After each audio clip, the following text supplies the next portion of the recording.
जय मसीह सबैलाई। आज म विशेष बाइबलबाट परमेश्वरको जीवित वचनबाट केही कुराहरू बोल्नेछु र विशेष ती मानव जीवनको लागि अति नै आवश्यक कुराहरू हुन्। हरेक मानिसहरू असल बन्न चाहन्छ र हरेक मानिसहरू राम्रो कुराहरू सुन्न चाहन्छ। साँच्चै नै हामी पनि असल बन्न चाहन्छौँ र राम्रो बन्न चाहन्छौँ भने मैले आज परमेश्वरको जीवित वचनबाट निकालिएको विषयवस्तुहरू तपाईहरूले सुन्नुहुनेछ र हाम्रो जीवनमा उतार्नुहुनेछ र आफ्नो जीवनमा उतार्नुहुनेछ।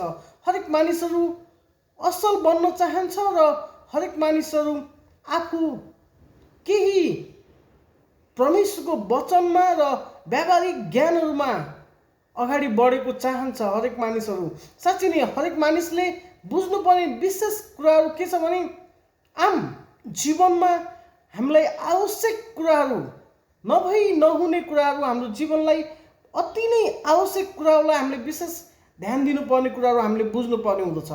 साँच्चै नै बाइबलको आधारित कुरा हाम्रो धर्मशास्त्रले भनेको कुराहरू हरेक मानिसहरूले के त असल कुरा त्यहाँ लेखेको छ र असल कुरालाई हरेक मानिसहरूले आफ्नो जीवनमा लिन सक्दछ।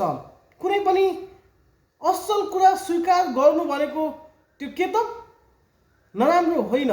र साँच्चै नै म तपाईँहरूको माझमा आज परमेश्वरको जीवित वचनबाट महान र प्रथम आज्ञाको विषयमा म केही विषयवस्तुमा बाइबलीय अध्यायहरू देखाएर म तपाईँहरूको माझमा विशेष कुरा गर्नेछु। र कि मानिसहरूले सबै मानिसहरू थुप्रै किसिमका विभिन्न किसिमका आज्ञाहरू सिकाउँदछन् र विभिन्न किसिमका शिक्षाहरू सिकाउँदछन् कि हाम्रो दैनिकी जीवनमा व्यावहारिक ज्ञानको विषयमा अति नै कम कुराहरू सिकाउँदछन्। साँच्चै नै हामीले कुनै पनि परमेश्वरको राज्यलाई विशेष ध्यान दिनुपर्ने कुरा हुँदछ कि हामीले आफ्नो चर्चा नभएर परमेश्वरको चर्चा गर्न आवश्यक छ। प्रभुको महिमा देखाउन आवश्यक छ कि बाइबलले हामीलाई कसरी आफूभन्दा सर्वश्रेष्ठ परमेश्वरलाई मान भन्ने कुरोहरू स्पष्ट देखाएको कुरालाई हामीले देखाइरहेका हुँदैनौँ कि प्रेरौ हामी के भन्दछौँ, म महान छु, म यस्तो बोल्न सक्छु, म यो प्रचार गर्न सक्छु, म यसरी इसाई जीवनमा आएँ। थुप्रै मानिसहरूले आफ्नो घटना भनेर हरेक मानिसहरूलाई लोभ्याइरहेका हुँदछन् र हाम्रो मण्डलीमा यस्तो गरिन्छ, हाम्रो मण्डलीमा त्यस्तो गरिन्छ, आउनुहोस् भनेर मानिसहरूलाई मात्र खेडिरहेका छन्। तर प्रभुले कहिले पनि मत्ती 28:18-20 भन्नुभएको छ, के भन्नुभएको छ त, जाओ यसकारण सबै जातिलाई के त सुसमाचार सुनाऊ र पिता पुत्र पवित्र आत्माको नाममा बप्तिस्मा देऊ। कहिले मण्डलीमा ल्याएर मानिसहरूलाई जम्मा गरेर भेला गरेर भन्नुभएको छैन। हो, हामी अहिलेको समयमा मण्डलीमा भेला हुनु आवश्यक छ, मण्डली बनाउन आवश्यक छ। तर थुप्रै मण्डलीहरूमा यो मेरो चर्च हो भन्नेहरू पनि थुप्रै भेटाएका छौँ हामीले। साँच्चै नै परमेश्वरको चर्चलाई आफ्नो चर्च बनाउनेहरू, प्रभुको महिमालाई आफ्नो महिमा बनाउनेहरू थुप्रै देखेका छौँ हामीले। विशेष प्रभुको सन्देश तपाईँहरूले सुन्नुहोस् र जीवनमा उतार्नुहोस् र साँच्चै नै परमेश्वरको महिमालाई बुझ्नुहोस्। आजभन्दा केही वर्ष अगाडि मानिसको जीवनमा के समस्या थिए, के समस्या आइरहेका छन् भन्ने कुरा हामीले बुझेका छौँ। र अहिले पनि 2019देखि 2021सम्म आउँदाखेरि पनि मानिसको जीवन एकदमै कष्टकर बनिरहेको छ। एकदम दुःखदायक अवस्थामा मानिसहरू जिरहेका छन् र डर अनि त्रास र त्यो के को कारणले हो त भन्ने कुरो बुझ्दाखेरि आज्ञा पालन नगरेको कारण प्रियहरू, के त आज्ञा पालन नगरेको कारण कि परमेश्वरको राज्यलाई विशेष हामीले आज्ञा पालन गर्दथ्यौँ भने के त प्रभुले हामीलाई कुनै कुराको अभाव हुन दिनु हुन्थेन। साँच्चै नै हामीले आफ्नो छिमेकीप्रति र क्रोध, शङ्का, उपशङ्का र त्यसमा हुने कुरो के त विशेष भने उसप्रतिको नराम्रो व्यवहार हामीले गरेका हुँदछौँ। साँच्चै नै यहाँ बाइबलले के भन्दछ भने महान र प्रथम आज्ञाको विषयमा के भन्दछ भने एकजना चेलाले प्रभु यीशुलाई सोध्नुहुन्छ, गुरुज्यू, व्यवस्थाको महान आज्ञा कुन हुन्? हेर्नुहोस् त, व्यवस्था भनेपछि पहिलेको समयमा महान आज्ञाहरू के हो त? के साँच्ची नै पास्टरको पछि लाग्नु महान आज्ञा हो, या बाइबल अध्ययन गर्नु महान आज्ञा हो, के हो भन्ने विषयमा उहाँले सोध्नुहुन्छ। साँच्ची नै प्रभु यीशुले के भन्नुहुन्छ भने उहाँले तिनीहरूलाई भन्नुभयो, तैँले प्रभु आफ्ना परमेश्वरलाई आफ्नो सारा हृदयले, आफ्नो सारा प्राणले र आफ्नो सारा समझ शक्तिले प्रेम गर। के त प्रेम गर्नु नै के रहेछ त? महान र प्रथम आज्ञा रहेछ। आफ्नो परमेश्वरलाई, जस परमेश्वरलाई हामीले पुकार्दछौँ, प्रभुले के त महान आज्ञा के त? प्रार्थना गर्नु, वचन प्रचार गर्नु, उपवास बस्नु भनेर भन्नुभयो त? भन्नुभएको छैन प्रियहरू।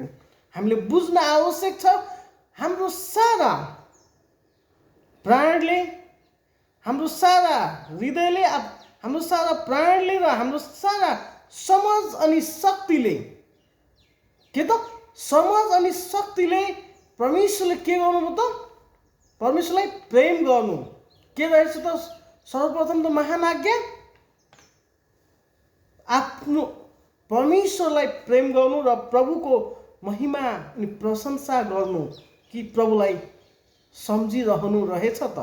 हामीले त थुप्रै भन्दछौँ, मण्डलीहरूमा थुप्रै विभिन्न किसिमका कुराहरू, विषय वस्तुहरू हामीले थुप्रै, यो मण्डली राम्रो छैन, त्यो मण्डली राम्रो छैन, त्यो पास्टरलाई यस्तो वचन प्रचार गर्यो, त्यसले यस्तो गर्यो, उसले उस्तो गर्यो भन्नुभन्दा पनि हामीले हाम्रो प्रभुलाई हृदयबाट पुकारिरहेका छौँ कि छैनौँ? हाम्रो सारा के भन्दछ भने फेरि पनि, तैँले प्रभु आफ्ना परमेश्वरलाई आफ्नो सारा हृदयले, आफ्नो सारा प्राणले र आफ्नो सारा समझ अनि शक्तिले प्रेम गर्नु भन्दछ। त्यो कहाँ लेखिएको छ? मत्ती 22:36-40 हेर्नेछौँ हामी। स्पष्ट रूपमा त्यहाँ लेखिएको कुराहरू तपाईँहरूको माझमा म पढेर सुनाउनेछु। गुरुज्यू, व्यवस्थाका महान आज्ञा कुन हो? उहाँले तिनीहरूलाई भन्नुभयो, तैँले प्रभु आफ्ना परमेश्वरलाई आफ्नो सारा हृदयले, आफ्नो सारा प्राणले र आफ्नो सारा समझ अनि शक्तिले प्रेम गर्नु। अनि त्यसै गरी महान र प्रथम आज्ञा यही हो भनेर प्रभु यीशुले जब त्यो चेलालाई भन्नुहुन्छ, साँच्ची नै प्रियहरू, जब चेलालाई भनिसकेपछि प्रभुले त्यसपछि भन्नुहुन्छ, प्रभुले तैँले आफ्नो छिमेकीलाई आफैलाई जस्तै प्रेम गर्नु र व्यवस्था र अगमवक्ताहरूको शिक्षाको आधार यिनै दुईवटा कुरा आज्ञा हुन्। के त? संसार दुईवटा कुराले अडिएको छ भन्ने कुरो परमेश्वरले, प्रभु येशूले जीवित वचन बाइबलद्वारा स्पष्टीकरण दिनुभएको छ प्रियहरू। साँच्चै नै आजभन्दा धेरै वर्षभन्दा पहिला के व्यवस्थाको नियमहरू, व्यवस्थाका कुराहरूलाई मानिसहरू फलो गरेर हिँडिरहेका हुन्थे। साँच्ची नै आजभन्दा थुप्रै मानिसहरूले व्यवस्था उल्लङ्घन गरिरहेको बेला थुप्रै कुराहरू सजाय दिन्थे। थुप्रै के त ढुङ्गाले हानेर मार्ने कुराहरू, त्यसलाई थुप्रै कुराहरू गर्थे। तर प्रभु येशूले के भन्नुभयो त?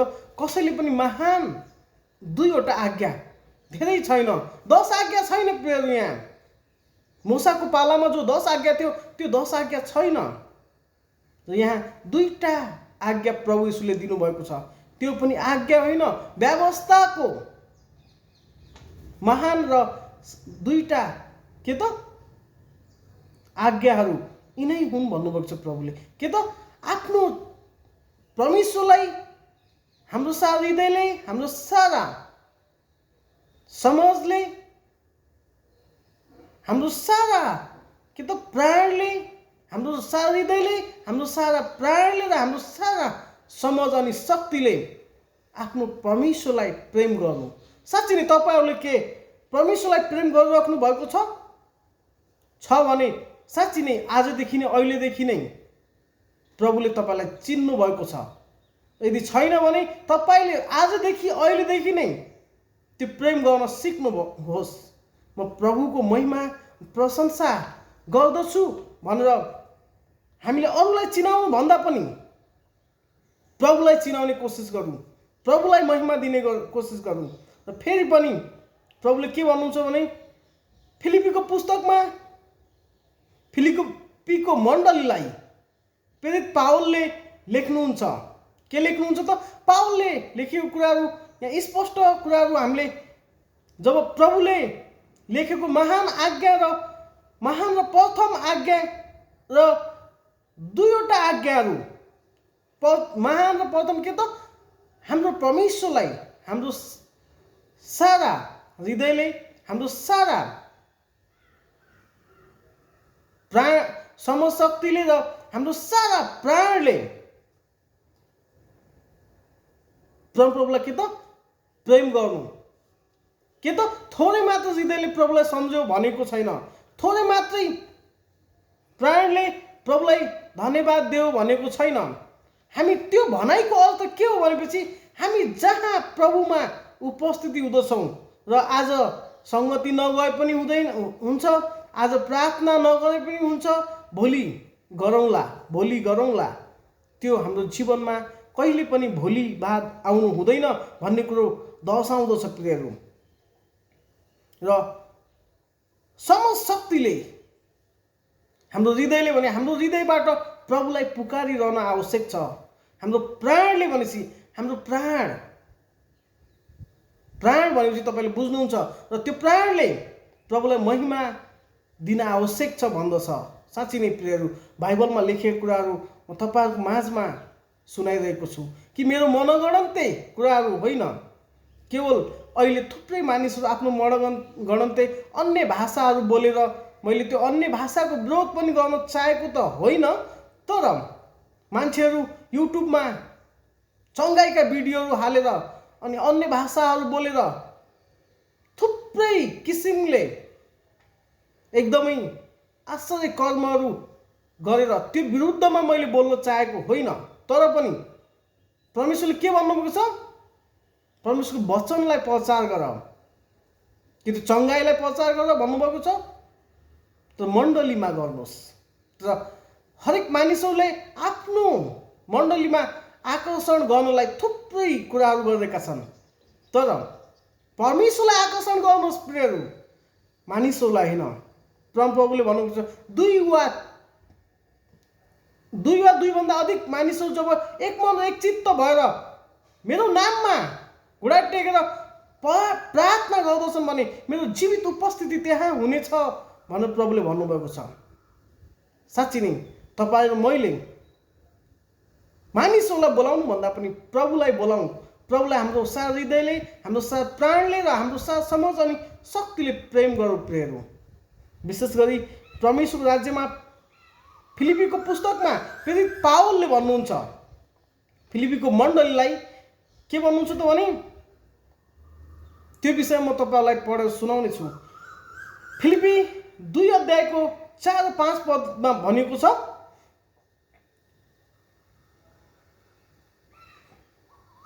अरूको हितलाई पनि हेर, कि आफैलाई मात्र नभएर अरूको हितलाई पनि हेर, कि अरूलाई पनि के त प्रेम गर। जो प्रभुले महान दोस्रो आज्ञामा के भन्नुभएको छ? आफ्नो छिमेकीलाई आफूलाई जस्तै प्रेम गर भन्नुभएको छ भने यहाँ पनि प्रेरित पावलले भन्नुहुन्छ कि आफ्नो छिमेकीलाई माया गर भन्ने कुराहरू दर्शाउनुहुन्छ। अरूको आफैले मात्र नभएर अरूको हितलाई पनि हेर भनेर भन्नुहुन्छ भने 4 मा 5 मा हितलाई पनि खोज। साँच्चै नै हामीले अरूको हितलाई, मण्डलीको हितलाई र मण्डलीमा भएका अन्य सदस्यको हितलाई खोजिरहेका छु या आफ्नै हिसाबले आफ्नै हित मात्र खोजिरहेका छु, त्यो विषयमा हामीले बुझ्न आवश्यक छ। थुप्रै मण्डलीहरूले भन्दछ यो मेरो चर्च हो, पास्टरहरूले, हेर्नुहोस् त साँच्चै नै तिनीहरूको चर्च हो त? चर्चको परिभाषा नबुझेका पास्टरहरूले भन्दछ प्रियहरू। तर परमेश्वरलाई क्षमा माग्न चाहन्छु, कुनै पनि परमेश्वरको याजकको विरुद्धमा मैले बोलेको होइन, तर उहाँहरूभित्र भएको त्यो ओहमताको विषयमा मैले बोल्दछु प्रियहरू। साँच्ची नै परमेश्वरले त्यसै गरी 5 पदमा भन्नुहुन्छ, तिमीहरूमा पनि यस्तो मन होस् जो ख्रीष्ट येशूमा पनि थियो। साँच्ची नै प्रभु येशूमा के मन थियो त? आफूभन्दा आफ्नो चेलाहरूलाई माया गर्नुहुन्थ्यो। उहाँ आफूभन्दा जब यहुदा इस्करियोतलाई उहाँले के गर्नु त? क्षमा गरिदिनु भयो। जब प्रभु येशूलाई हात पाउमा काटी ठोक्नेहरूलाई क्षमा गरिदिनु भयो। अनि प्रभुले के त? हामी परमेश्वरको प्रतिनिधित्व गर्ने व्यक्ति, परमेश्वरका सन्तान, परमेश्वरका के त सन्तान हुँ भने हामी साँच्ची नै हामीसँग पनि त्यो मन होस् जो ख्रीष्ट येशूसँग थियो। कि मानिसले भन्दछन् अब उपरान्त जिउने म होइन, ख्रीष्ट ममा जिउनुहुन्छ भन्दछन्, तर साँच्ची नै ख्रीष्टलाई जिउन दिएका हुँदैनन् प्रियहरू। विशेष गरी आजको यो वचनद्वारा महान र प्रथम आज्ञाको विषयमा मैले तपाईहरूलाई भनेको कुरा, 2टा आज्ञाहरू प्रभुले दिनुभएको कुराहरू, विशेष के त? परमेश्वरले दिनुभएका 2टा आज्ञाहरू हाम्रो जीवनमा हुन आवश्यक छ। कुन आज्ञा त? आफ्नो परमेश्वरलाई सारा हृदयले, सारा प्राणले, सारा समस्त शक्तिले प्रेम गर्नु। दोस्रो, आफ्नो छिमेकीलाई आफूलाई जस्तै प्रेम दर्शाउनु प्रियहरू। जब पावलले भन्दछन् आफ्नो मण्डलीमा, हामीले आफ्नो मण्डलीमा के सिकाइरहेका छौँ?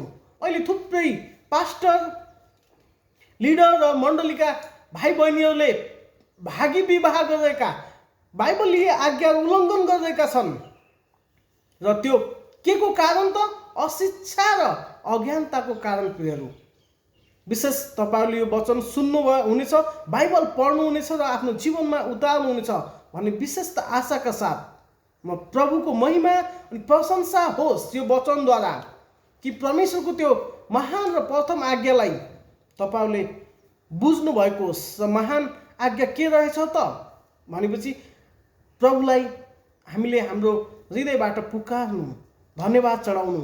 केवल माग्ने मात्र होइन प्रियहरू, कहिलेकाहीँ प्रभुलाई धन्यवाद पनि चढाउनु आवश्यक छ। हाम्रो प्रार्थनाको एन्सर कहिलेकाहीँ नआउँदाखेरि हामी के हुन्छौँ त? प्रभुले मेरो कुरा सुन्नु भएन, होइन प्रियहरू। हामीले नै प्रभुलाई माग्न जानेनौँ। हामीले परमेश्वरलाई के त माग्न जानेनौँ। हामीले माग्न जानेका हुँदैनौँ र के हुन्छ त? प्रभुले सुन्नु भएन भनेर हामीले कुराहरू त्यहाँ दर्शाइरहेका हुन्छौँ। हाम्रो विषयवस्तु विशेष कुराहरू हामीले के गरिरहेका हुन्छौँ त? हामीले आफ्नै कुरा मात्र राखेका हुन्छौँ। प्रभुका आज्ञाहरू त कहिले पालन गरेका हुँदैनौँ त। प्रभुले व्यभिचार नगर, अनि यी कुलत कुराहरू सेवन नगर, र हाम्रो शरीरलाई दूषित बनाउने कुराहरू कुनै पनि नगर। के त? तिम्रो एउटा आँखाले गलत गर्दछ भने त्यो आँखालाई झिकिदे कि तिम्रो पुरा शरीर नरकमा जानुभन्दा तिम्रो हातले गलत गर्दछ भने त्यो निकालिदेऊ तिम्रो शरीर पुरा नरकमा जानुभन्दा। कि परमेश्वरको आज्ञालाई हामीले मानिरहेका छौँ त? तर मानिरहेका हुँदैनौँ। तैपनि हामीले प्रभुले सुन्नु भएन भनेर कसलाई दोष दिइरहेका हुन्छौँ त? प्रभुलाई दोष दिइरहेका हुन्छौँ प्रियहरू। साँच्चै नै प्रभु सुन्नुहुन्छ। र विशेष गरी तपाईँहरूले यो विषयमा ध्यान दिनुहोस्। प्रथम र महान आज्ञा र 2वटा आज्ञाको विषयमा जब प्रभुले के पहिलो र दोस्रो आज्ञाको विषयमा प्रभुले भन्नुभएको छ, आफ्नो सारा हृदय, आफ्नो सारा प्राण र आफ्नो सारा समस्त शक्तिले प्रभुलाई के गर त? प्रेम गर। दोस्रो, आफ्नो छिमेकीलाई आफूलाई जस्तै प्रेम गर। हाम्रो शरीरमा दुख्द छ, हामीलाई दुखाइ महसुस हुँदछ र हाम्रो विभिन्न किसिमका आफूलाई मात्र हामीले देख्दछौँ भने त्यो जीवन लाभदायक छैन। परमेश्वरको आज्ञालाई मानिरहेका छैनौँ, परमेश्वरको आज्ञा उल्लङ्घन गरिरहेका हुन्छौँ र फेरि पनि ईसाई जीवनको सार्थक छैन। कि परमेश्वरको जीवित वचनको आज्ञा र व्यवस्थाका कुराहरूलाई जब उहाँको चेलाले सोध्नु भएको कुराहरू विषय के त? व्यवस्थामा महान आज्ञा के हो त गुरुज्यू भन्दा प्रभुले भन्नुहुन्छ ती 2टा कुरा, आफ्नो सारा हृदयले, आफ्नो सारा प्राणले, आफ्नो सारा समझ अनि शक्तिले प्रेम गर्नु। कसलाई त? परमेश्वरलाई। अनि त्यसपछि दोस्रो, आफ्नो छिमेकीलाई आफूलाई जस्तै प्रेम गर्नु। त्यसरी प्रेरित पावलले फिलिपीको को पुस्तकमा फिलिपी 2:4-5 भन्नुभएको कुरा कि आफ्नो हित मात्र नखोज कि अरूको कुरालाई पनि ध्यान देऊ भन्नुभएको छ भने त्यसै गरी 5 4-5 के त 5 के भन्नुहुन्छ त तिमीसँग त्यो मन होस् जो ख्रिस्ट येशूसँग पनि थियो भन्दै म बिदा हुन चाहन्छु। र यो युट्युब भिडियो तपाईले हेर्नुहुन्छ भने कोही नयाँ हुनुहुन्छ भने लाइक कमेन्ट अनि सब्स्क्राइब गरिदिनु हुन अनुरोध गर्दछु। हस्त जय मसीह।